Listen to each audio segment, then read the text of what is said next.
Ma arvan, et manifesti juures kõige olulisem ei ole mitte manifesti paarkümmend punkti, vaid et manifest üldse tehti. Et tegelikult selline tööõiguslik suhe on täiskasvanud inimese jaoks üks pikemaajalisemaid, vist ikka kõige pikemaajalisem. No mõni abielu peab kauem vastu. Et täiskasvanud inimese jaoks olulisemaid suhteid ja me oleme selles jäänud üsna staatiliseks. Ja ma arvan, et see on mingisugune selline ühiskonnakorralduse osa, mis puudutab väga paljusid. Ja kui üldisest poliitikast inimesed huvitavad vähe, siis see võiks olla üks neid valdkondi poliitikast, mis inimestele korda läheb.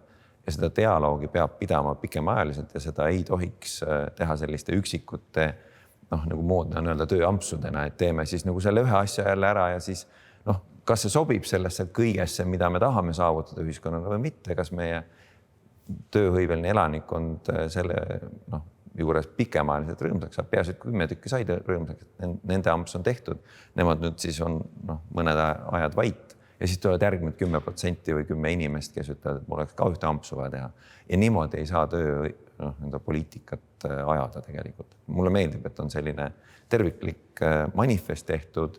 Mulle väga meeldib see mõte, et järgmine aasta tehakse uus, kus vaadatakse uuesti otsa sellele, mis on tehtud vahepeal ja mis on nüüd muutunud, et ei jääks niisugust tunnet, et me oleme teinud ühe manifesti ja nüüd palun tegeleta kuu sellega järgmised 20 aastat. Et see vist ongi see, mis mulle kõige rohkem meeldib. Mulle väga-väga meeldiks näha järgmisel aastal uut nimekirja. Ootan.